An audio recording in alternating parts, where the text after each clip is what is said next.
asalaamaaleykum yéen ñi ñuy seetaan ci Mbour TV ñi seetaan ci plateforme bi audience dellu si na bi la yoon nag ñu ngi fii ci diwaanu Malicounda plus précisément ci li nga xamante ne nii mooy ci Malicounda te nag li ñu war a waxtaane nekk lu am solo loolu soxla nga xamante ni nii mooy ay certaines communes nekk fii ci département bi ñu gën ko xam ci intercommunalité tey nag ñëw fii ci diwaanu Mbour fas yéene cee fii ci diwaanu Malicounda fas yéene cee waxtaan ak ki nga xamante ne nii mooy Mor Assane Ndiaye nekk koo xamante ne nii daal dinañ ci gindil ay leeral yu am solo mais laataa rek ñuy tàmbale dañ koy jox mu nuyu ñi nga xamante ne ñoo ñu seen à chaque fois ci Mbour TV fii suñu émission maa ngi lay fay Omar di la dalal jàmm ci commune de Malicounda am mbégte lool seen émission bi nga xamante bi tey moom ngeen ñëw def si ko fii ñu war a waxtaane loo xamante bi am nañ yaakaar ci ne dina amal njëriñ askanu département de Mbour jëm ci li ñuy wax entente intercommunale de Malicounda Nguéniène Sandiara balaa loolu nag ñuy dugg ci waxtaan wi nga may ma mu nuyu sama kilifa gi nga xamante bi mooy monsieur le maire Maguette Sène waaye également di nuyu toute la population de Malicounda di nuyu aussi les autres maires yi nga xamante bi dañoo bokkandoo entente bi di le maire de Sandiara docteur Serigne Gueye Diop ak aussi le maire de Nguéniène ku ne xam leen ci seen taxawaay ci développer seeni gox donc di nuyu aussi auditeurs yi Mbour TV yëpp di leen wax ne vraiment daal ñi ngi fas yéene ànd ak yow ci loo xamante bi bëgg nañ ci njëriñ feeñ ci pour askan wi yëpp mën cee jëriñ. Mor comme rek ni nga ko entamé foo lañ koy tàmbalee aussi muy entente intercommunalité bi nga xam ne ni jamono ji ay yenn communes yi nekk ci département bi rawatina bu Malicounda ba Sandiara moom lañ ci mën a cité mais aussi am na beneen commune bi ci ñëw d'abord lan mooy intérêt entente boobu noonu. waaw jërëjëf Omar intérêt entente bi su ma ko mënee tënk damay wax ne d'abord kuréel la goo nga xamante bi ñetti communes yi ñoo ci boole seen doole. tëgg ko jëmale ko ci projet bu ñuy wax projet d'agropole projet d'agropole nag bu ñu koy wax mën naa ne boo xoolee ci initiative yi nga xam ne le président de la République son excellence Macky Sall jël na ko dafa wax ne dinañ war a def ñeenti agropole à travers tout le Sénégal ñeenti agropole yooyu boo ko xoolee tey agropole de l'Ouest bi nga xam ne moom la moo constitué entente intercommunale bi lëkkale ñetti communes yi di Malicounda Sandiara ak Nguéniène ak Sandiara mooy 4e agropole bi waaye foofu particularité bi d'abord damay njëkk a wax ne mooy que ne mooy benn agropole bi nga xam ne bi ñetti commune rek ñoo ko ngànk bokk ko njariñ li nag mooy développement jëm ci wàllu agriculture waaye aussi jëm ci bépp chaîne de valeur boo xam ne dafa ànd ak agriculture élevage ak agrobusiness donc mën naa ne ñetti pàcc yooyu ñoom ñoo ngànk agropole bi te yaakaar naa ne buñ ko démarré ba taxawal ko muy dox njariñ li dina du yem sax ci communes yi rek mais dina dépasser communes yi dina àgg ci au niveau départemental. gannaaw bi ngeen ko taxawalee tamit ñu gis que ni maire yi kenn ku si nekk aussi def nañ ci benn point sortie expliqué mais d'abord maa ngi dégg si say biir yi wax yaa ngi naan ci am na ay secteurs yoo xamante ne maanaam ci wàllu mbay gi ci wàllu li nga xamante ni aussi sàmm gi ci ngeen ci yëngoo nan ngeen ci taxawee nar a taxawee ngir jàppale ñi nga xamante ni ñooy askan yi dëkk ci commune boobu. waaw merci encore Omar maanaam projet agropole bi boo ko déggee ci ni ñu ko tëggee muy ñetti communes yi ni ñu ko bokkee d'abord président de la République moo jël décret déclassifier une superficie de 1160 hectares mettre ko à la disposition des 3 communes di Malicounda Nguéniène ak Sandiara ci loolu aussi ñu ànd ci ak ay experts yoo xamante bi seen xam-xam dafa màcc jëm ci wàllu mbay waaye seen xam-xam màcc jëm ci wàllu agropole de manière générale waaw bi boo xoolee ci ni ñu koy tëggee dafa am ñetti fàcc moom comme ni ma la ko waxee dafa am lu ñuy wax les domaines DAC domaine agricole communautaire yi nga xamante bi dañ koy faa fas yéene taxawal ba nga xamante bi bépp commune ñetti communes yi nga xam ne ñoo bokk agropole bi muy Malicounda daf ci am dagam jëm ci wàllu agriculture ci ndaw ñi ngi jël ñi nga xamante bi aussi mooy Nguéniène même chose dañuy am dag ñi nga xamante bi aussi ñoom ñooy Sandiara dañ ci am dag muy domaine agricole communautaire bi mu lay wax lépp day nekk ci même projet bi ci biir projet bi waaye loolu dama ne ci wàllu agriculture nit ñi nga xamante bi ñooy yëggu ci wàllu agriculture ci dëkk yi ñu nekk te constitue ay association ñu reconnaître leen ñu nekk ay agriculteurs dañuy jël li ñuy wax domaine agricole communautaire ñu féetale leen ko ñu am ay périmètres yoo xam ne ñoo koy exploiter seen bopp ñi nga xamante bi aussi ñooy sàmm yi ñu jël benn espace boo xamante bi tamit dañ ko jagleel càmm gi ñuy def maintenant élevage boo xamante bi intensif la élevage bu moderne lay doon ak toute la chaîne de valeur bi nga xam ne dafay ànd ak élevage wàllu meew mi fay génn bu dee ne même ginaar yi nga xamante bi sax dañ koo war a yar ci cadre bi nga xamante bi moom la ñuy def poulet de chair ak mën naa ne nen yi nga xamante bi aussi moo ciy génne ñu war koo commercialiser donc lépp lu tënku ci wàllu élevage intensif ak élevage moderne incha allah rabi loolu la ñu jagleel wàllu ñi nga xam ne ñoo féete ci càmm gi waaye aussi dafa am beneen partie boo xamante bi dañ ko réserver li ñi ñuy tuddee les investisseurs muy agro business bi foofu tamit mën naa ne képp ka nga xamante bi tey da nga jóg pour bëgg a investir ci benn secteur am nga possibilité am fa sa périmètre booy exploité mais boobaa aussi dafa am benn convention boo xam ne dañ koy lal nga xam ne bi agropole bi dafa am loo xam moo maanaam benn kuréel goo xam ne bi moom moo koy mooy dox diggante ñi nga xam ne bi ñooy investisseurs yi ak comment dire ñi nga xam ne ñoom ñooy exploité périmètre yooyu waaw.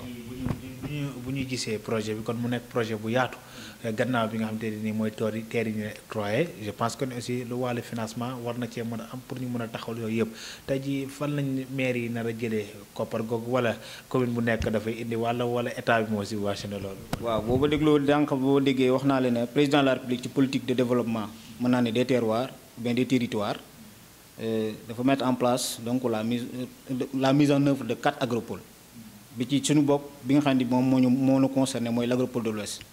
ci loolu aussi damay taxaw jaajëfalaat ci président de la République son excellence Macky Sall ci gunge bi nga xam ne mi ngi koy gunge ñetti maire yi di monsieur Maguette Sène actuel directeur du COUD ak le docteur Serigne Gueye Diop ministre conseiller ak Magaye Ndaw di maire Nguéniène projet bi nga xamante bi tey à l'initiative des maires ñu jóg def seen entente intercommunale président de la République dane moom lépp luñ ci war a dem ci wàllu accompagnement état du Sénégal taxaw na pour def ko ci et d'ailleurs je précise que ne financement bi c'est un coût de 54 milliards président def na ko ba pare ba financement bi taxaw na waroon nañu sax procéder à la pose de la première pierre pour le démarrage des travaux ci ay bis yi ñu génn nga xam ne ministre de l'industrie moo des petites et moyennes industries moo fi waroon ñëw def pose première pierre bi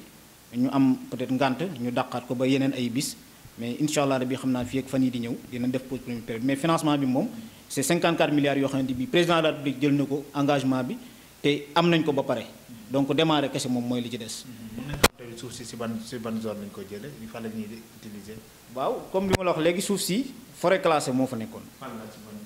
la forêt de Balabougou maanaam ñetti communes yi ñoom ñoo bokk forêt bi. bi nga xamante bi forêt classée la président de la République bi ñetti communes yi toogee waxtaan ba jógoo ci kàddu waxtaan aussi ak l'ensemble des acteurs yi nga xam ne ñoo ko composé muy éleveurs yi agriculteurs yi ak ñi nga xam ne bi tamit ñoo nekk ci yenn ci communes yi te yënguñu ci wàll woowu dañu am fi seen i représentants bi ñu waxtaanee ba juboo ci kàddu ñetti maires yi dañoo bind lettre adressé ko son excellence le président de la République mu dalal leen mu leen dalalee aussi mën naa ne da leen a gën a poussé ci ñu taxawaat pour que agropole bi nga xam ne bi am na ci yaakaar ñu mën koo sàmm ba njariñ leen ciy séntu mu mën a am donc la mu ci njëkk a teg ci jéego mooy décret bi ma la wax ne génne na ko daal di koy déclassifier une superficie de 1160 hectares mettre ko à la disposition de l'entente tey jii ñu demaat ba mu mettre ñu en relation avec des partenaires yoo xamante bi mën naa ne mooy le cabinet Mitreli nga xam ne israélien lañ seen xam-xam màcc jëm ci wàllu mbay ñoom ñu ñuy gunge ci mise en œuvre bi ba tey jii lépp lu ñu ci waroon def dans le cadre de la conception def nañ ko li ci des fi mu toll nii mooy démarrer travaux yi te incha allah rabi xam naa fii ak fan yu ñëw dina ko. ba du yàgg rek diire bi pour aussi tamit ñi nga xam ne ñoo ko war a jëriñoo ñu mën cee gaaw a jot parce que intérêt population bi la. waaw d'abord dama lay préciser aussi surtout te maanaam objectif principal bi tey ci jëm ci wàllu li ñuy wax emploi des jeunes déjà ci wàllu emploi direct rek 5000 emplois incha allah rabi ñu ngi koy xaar ci wàllu projet boobu ak yeneen emploi indirect yi nga xamante bi tey mën naa ne dina ëpp 5000. ci seen emploi yooyu noonu nan lay demee ci 3 communes yi la ñuy rek jël wala dañuy jëlaat tamit ci yeneen jeunes yi nekk ci yeneen communes te bëgg cee liggéey ñoom tamit ñooñu am nañ ci wàllu walum déet. waaw xam projet bi moom c'est un projet boo xam ne bii ñetti communes yi ñoo ko seq mais nag je pense que ne c'est un projet boo xam ne bii képp kuy ndaw te sa xarañte jëm ci wàllu wi nga xam ne bi moom lañ jëm am nga possibilité ba intégrer ko donc c'est ouvert à presque toute la population que ça soit au niveau du département mais pourquoi pas même au niveau national. parce que tey emploi direct yooyu bu ma la koy wax mooy tey ji boo xoolee ci wàllu mbay jeunes yi nga xamante bi peut-être ñoom dak yi ñu jagleel communes yi jeunes yi nga xam ne ñoo dëkk ci communes yi ñoo fay liggéey boo jëmee ci wàllu élevage tamit mën naa ne éleveurs yi nga xam ne bi ñooy association yi te bokk te tey jii ci communes yi nga xam ne bi ñoom ñoo ngànk ak entente bi ñooñu tamit ñoom dañu fay liggéey plus ñu fay employé directement en plus de cela aussi day am benn centre de formation boo xam ne dañuy tàggat ndaw ñi ci jumtukaay yu jëm ci wàll xaralay mbay wala aussi ci jumtuwaay yu jëm ci xaralay élevage ak jumtuwaay yu jëm ci yeneen anam yoo xamante bi peut-être yeneen domaines yoo xamante bi xëy na dañ koy développer au niveau de l'agropole. maanaam dañoo bëgg a moderniser nga xamante ne nii su ma gis comprendre mooy wàllu mbay mi moo ne au lieu ñu nekk rek ay agriculteur mais léegi ay cultivateur la ñuy doon dañuy daal affaire yi foog ñu gën a am benn xarañte pour mun koo mun a liggéey. ñun maanaam mébét bi ma la mën a xaymaal ci gàttal mooy dem ba nga xamante bi lépp loo xamante bi dañ ko doon jéggaani bitim réew ci wàllu mbay ak lépp lu doon jéggaani bitim réew ci wàllu càmm ñu am ko fii nga xamante bi mooy suñu gox ñu am ko fi sunu askan di ko jariñoo ba noppi ñu mën ko exporter tamit muy dem bitim réew parce que loolu tey jii mooy suñu objectif dégg nga ba nga xamante bi tey jii dañuy mën a concurrencer les multinationales dans le cadre de l'agriculture waaye aussi dans le cadre de l'élevage ba ci agro business bi nga xam ne bi ñu ngi koy xam à travers tout le monde tey nit ñi di ko développer te loolu xarala yooyu lañ bëgg a samp fii ci suñu gox yi pour suñu askan mën koo jariñoo waaye aussi pour askanu Sénégal gépp mën cee jariñoo. attente boobu est-ce que am na xaatim parce que tamit bu ñu xamee tamit maire yi la plupart élection yi peut-être jubloo guñ ci mais bu élection ñëwoon tey ñooñee nga xam te ne nii peut-être ñoo ko jëmmal tey yàlla def ñeneen jëlaat c'est-à-dire nekkat yeneen maire yu bees ñëwaat est-ce que entente bi ba tey dafay continuer wala su boobaa tamit dafay amaat yeneen réforme yu bees wala loolee tamit xalaatuñu ci. entente bi je crois que loolu jar naa leeral aussi entente intercommunale code général des collectivités territoriales moo jox sañ-sañ collectivités locales yi bu ñu amee projet boo xamante bi c'est un projet commun ñu mën koo teg muy kuréel goo xamante bi day dox ci loolu. ci cas bi ñu nekk aussi je crois que ne c'est la première fois ci Sénégal ñu gis ay communes ñu bokk lëkkaloo ci li ñuy wax entente jëm ci développement de leur territoire tey misaal mi ma la ciy jox rek mooy entente bi commune la comme suñ communes yi am ay compétences yooyu communes yi ñoo ko jël ñun ñi nga xam ne ñoo ko ŋànk jagleel ko entente bi mu am na waaw tey jii boo xoolee déjà installé nañ le bureau de l'entente bi ñu koy installé avec le préfet tey jii ki nga xam ne bi mooy le président de l'entente di docteur Serigne Gueye Diop moom moo ko jiite mooy maire de Sandiara le premier vice-président de l'entente mooy monsieur le maire Maguette Sène dëkk ci commune de Malicounda le deuxième vice-président di le maire de Nguéniène Magay Ndaw le siège de l'entente tey booy ñëw ci ter autoroute bi yaa ngi koy romb noonu ci Malicounda la nekk mooy siège bi romb juste à côté excusez-moi donc juste pour vous dire que ne entente bi li ñuy wax ne les hommes passent les institutions demeurent entente bi kuréel la goo xamante bi day dem ba faw xëy na nag am na loo xamante bi lu mu ci mën di doon lu nekk la ñu war a waxtaane ci biir entente bi aussi day yem ci biir entente bi ñu di ko ci waxtaane mais daal ci li ma la mën a wax ci sa kàddu googu ci sa comment dire laaj bi mooy que ne collectivité locale bu bees la bu juddu te ñi ko ŋànk di ñetti communes yooyu ñu ngi ko fas yéene doxal ci anam boo xamante bi ëllëg même bu fekkee ne nekkuñu fi tamit ñi fi xam ne ñoo leen di wutu dañ koy continuer. matar na la leeral la loolu tax tamit ma koy laaj parce que dañuy gis que ni la plupart genre yooyu noonu nit ñi dañuy am xel ñaar kan yi peut-être nit ki moo ko créé or que ni c'est bokkul rek bokkut ak leneen loo xam ne ci biir commune bi la donc moom c'est à part donc même bu fa ñooñee sax nekkulee ba tey dafay continuer à l'intérêt des populations donc. na solo toll ba tey tamit ñu desandi ba tey tamit ci entente bi léegi nag bu ñu ñëwee ci li nga xam ne mooy wàllu les principaux bénéficiaires yi doonte ne amul xàjj ak seen même nit mun a jóge ci yeneen commune ñëw lii mais tey cultivateur wala baykat bi nga xam ne nii peut-être dafa nekkoon fii ci diwaanu commune de Malicounda yoroon suufam di ko bay tey jii est-ce que aussi tamit mën naa di bay fële ba pare ñëwaat en même temps bénéficier wu ci entente bi. entente bi pour ñëpp la pour askan bi yëpp la ni ma la ko waxee maanaam tey jii. loo gis nag dafa am laaj organisation parce que tey ku nekk boo déggee li ma la wax sànq tey ñooñu nga wax di ay acteurs ñi yëngu ci wàllu mbay wala ay acteurs yu yëngu ci wàllu càmm dañu am kuréel yu leen ŋànk kuréel yooyu nga xam ne moo leen ŋànk ci leen jël am nañ seeni représentant ñoom ñooñu tey ji lépp loo xamante bi dafa yëm ci seen wàll dañ koy waxtaanee bañ tënk ko ñun ñëpp ñu toog ci kàddu ñoom ñu jaar la fa ko donc kon loolu bu ma la ci mënee tontu rek mooy képp kiy bay fii ci dëkk maanaam ci commune bi mën na am possibilité ba mu bay ci biir entente bi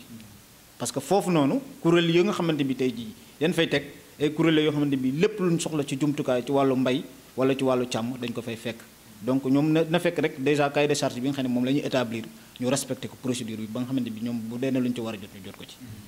léegi nag gannaaw bi nga xamante ne ni génn nañ ci entente bi duñ ñëw tamit ba Malicounda te dañu waxtaanee commune de Malicounda rek parce que tamit duñ fàtte ni seen maire bokk nañ noonu moom moo nekk le maire peut-être moom nañu ko demee ci cadre liggéeyam tey ji lan mooy secret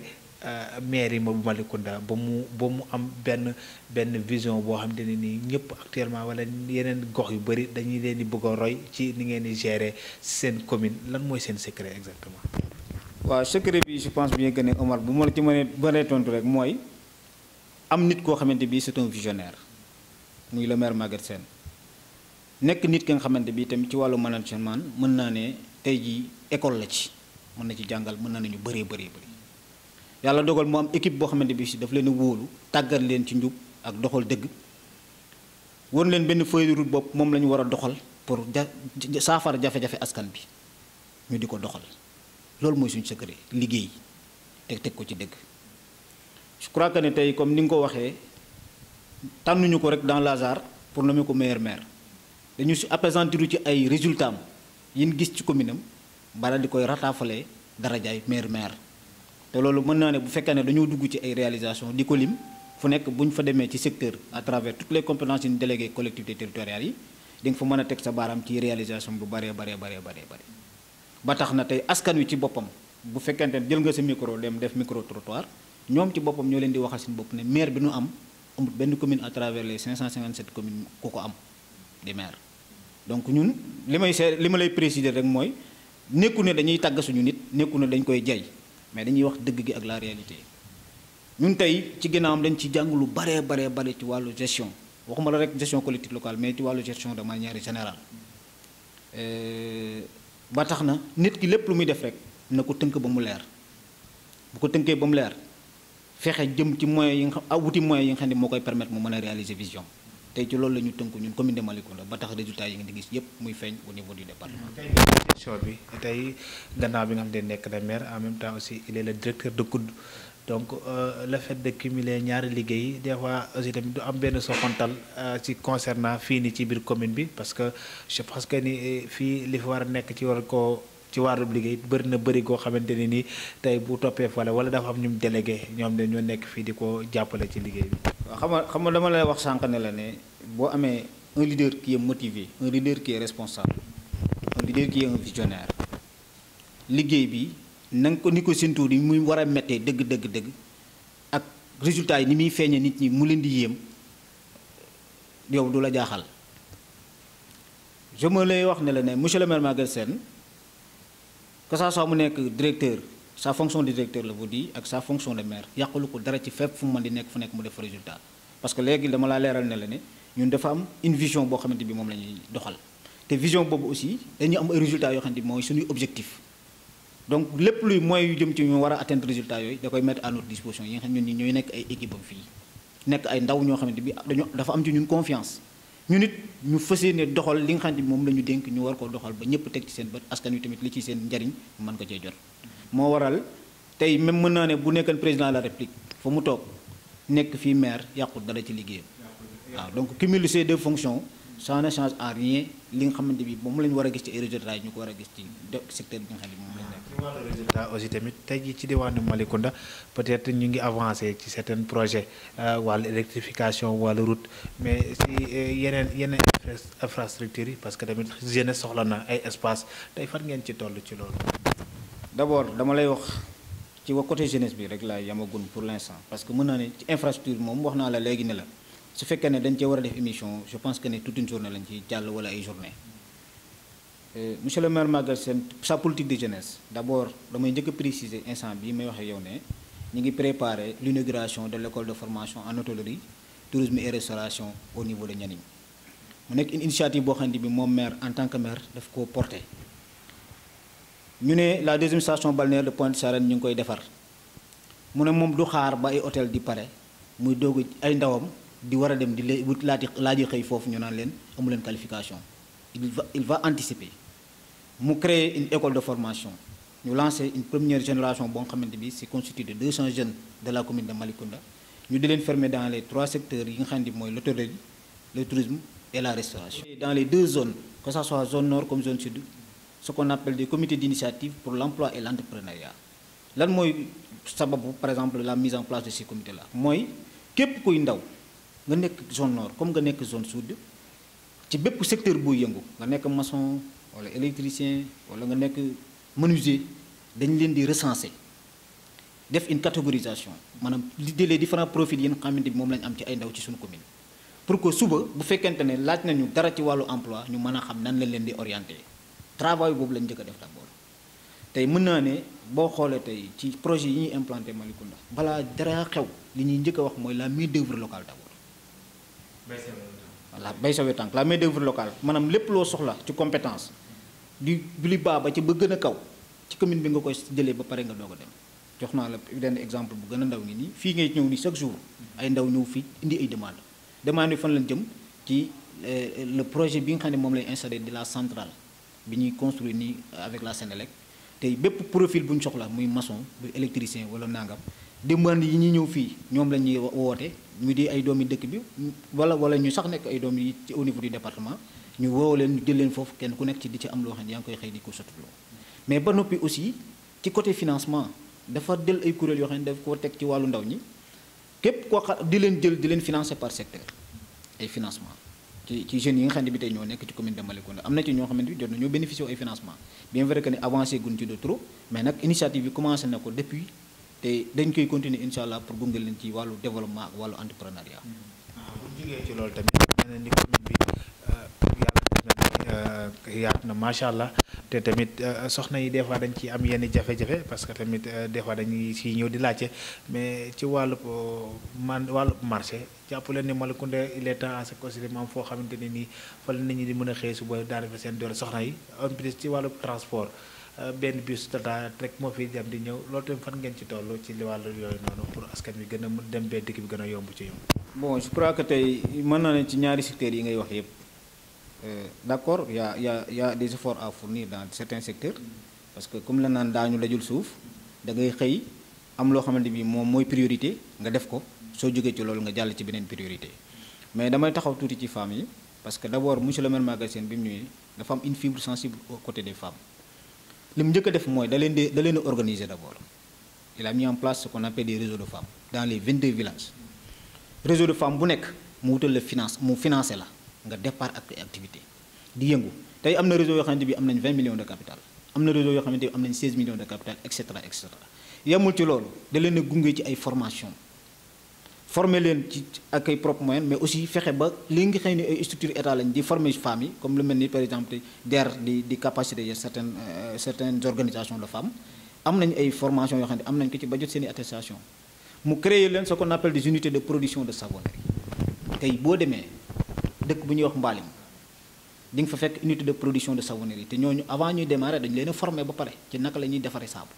ñu def ko ba noppi di ko commercialiser li ngay xool ci sa ginnaaw nii vous savez que c'est l'ambassadrice de l'Union européenne avec le directeur exécutif de ENDA ñu demal visiter ji unité de savonnerie bu Falox ci maanaam mbas mi ñu nekk rek plus de valeur de 2 millions et quelques commercialisé nañu ko ci wàllu production de savon jaay ko ENDA ñu jox ko ay communes ku ci mel ni Saly ku ci mel ni Mbour ku ci mel ni Ngaparou ku ci mel ni Somone te loolu jigéen ñi Malicounda ñoo ko def ginnaaw taxawaay boo xam ne monsieur le maire am na ko jàppale leen ko ci seen wàllu activité 4 unités yooyu moo wax la ne Mbaling am na ci Warang am na ci fii bala nga agsi ci fii ci commune bi Malicounda Wolof unité mi ngi nii Falox mooy exemple bi ma la jox sànq donc ci côté boobu surtout ci wàllu jigéen ñi di leen a taxawal taxawaay boo xamante bii kenn ku ci góorgóorlu lu mu néew di nga dem te di nga raw say morom donc côté jigéen ñi laa lay waxee noonu benn bi ci def ci wàllu côté transport bi laa lay wax projet ba leen nga jàkkaarloo c'est le projet de la gare routière de Malicounda d'un coût de 1 milliard je peux dire te c'est un complexe boo xamante bi boo doon wër Sénégal amu fi parce que ci ni ñu ko tëggee ci projet bi boo xoolee ñetti entité ñoo fi nekk y a un centre commercial derrière y a la gare routière qui est à l'intérieur plus une station service te xarañte gi nga xamante bi moom moo ci am te jara préciser te monsieur le maire Maguette Sène def ko ci mu nekk loo xamante bi ñëpp war nañ ci roy amul benn dërëm boo xam ne génne na ci commune bi dugg ci projet bi dañ ko def en joint venture avec une société qui s'appelle Go Group ñu dem wuti seen i financement ñu mettre à leur disposition l'ACET ñu ñëw financer ko 100%. projet bi boo dee dem yow mën nga ko xoolal sa bopp instant bi mën naa ne pratiquement su fekkente ne on doit faire par exemple je dirais même une évaluation par rapport au taux d'exécution mën na ni instant bi ñu ngi ci presque à 80% de taux d'exécution des travaux te yow bon nga doxantu ak sa micro ak sa caméra nga dem nga vérifier ko sa bopp sur place.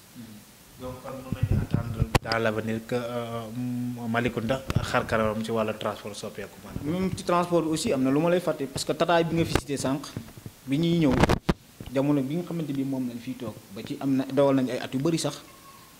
pour nga jógee siège bu Malicounda pour dem croisement Saly c'était tout un problème. C'était la croix et la bannière n'est-ce pas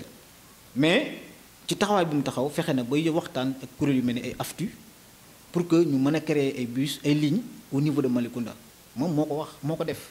bi mu ko defee te ji boo xoolee ligne bi mi ngi démarrer fële avant Thioubène di dem toujours ba Mbour te bu à pour un coût de 200 francs te ay jamono bu fekkee ne da nga bëggoon ñëw ci commune bi di nga fay gàtt 1000 francs wala 1700 pour ñëw ci commune bi. dëgg la benn mais saa bi mu nekk benn pari gi rek ci gën a soxla parce que tamit boo xoolee benn oto di ràññee. waaw te balaa nga ciy yëg des fois sax day métti wala des fois nga ñëw. waaw loolu lépp li ko waral rek mooy que ne ñun tey suñu statut commune moo waral lu mel noonu parce que ñun commune rurale la ñu yor.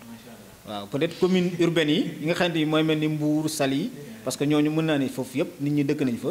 fii ay dëkkaan ñoo ko composé faloo ko fële ay quartier ñoo ko composé. nekkatul léegi Malicounda moom wax dëgg yàlla nekkatul commune rurale moom vraiment commune urbaine la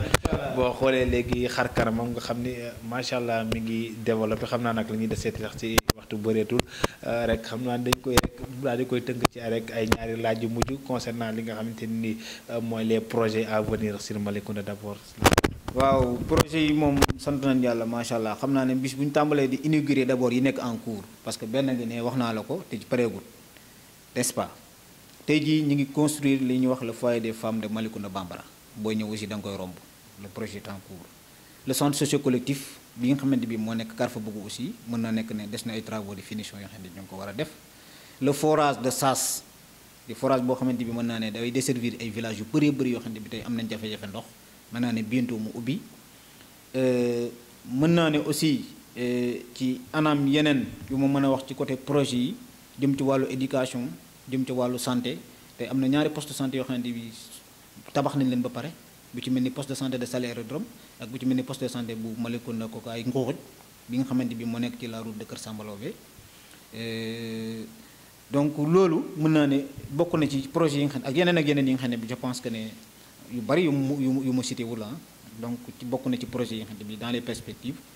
war nañ koo réaliser au niveau de la commune de Malicounda. entente bi tey est-ce que jàpp ngeen aussi tamit boole ci yeneen commune bi que ne ñetti commune la Sandiara Malicounda ak Nguéniène tey ji lan ngeen di xaar aussi pour lëkkale ci li nga xam ne mooy la commune de Mbour bu ñu mun cee bokk parce que tamit yaakaar naa ne lu baax moom boo ko def yaatal ko am na ci solo. waaw mais lu baax boo koy def yaatal ko def ci am solo effectivement mais xam nga li ñuy wax rek xam nga commencé ndorteel lu sew mu jëntal mu yaatu moom moo gën nga tàmbalee maanaam lu yaatu mu jëntal gi mu sew ñetti commune ñoo porté gun initiative bi incha allah rabi li ñu am yaakaar ak di ko mébét mooy ubbi ko ba yeneen communes yi nga xam ne tey ñoo nekk ci département de Mbour kenn ku nekk mën caa dugg ba li nga xam ne mooy impact yi ñu ciy xaar positivement du côté des populations ñu mën koo am waaw parce que c'est un projet boo xam ne bii c'est pas limité aux 3 communes c'est un projet d'envergure départementale d'envergure nationale donc je crois que ne tey comme ni nga ko waxee dafay baax tamit bon bu ñu eggee ci avancé bu baax ci projet bi ñu gën a tàllal loxo yeneen communes yi ñu ubbeeku bu baax a baax ci seen côté pour que ñu mën cee dugg participer ci bu baax a baax. maa ngi lay gërëm kàddu gu mujj gi lan lay doon. waaw di la gërëmaat bu baax Seydina Omar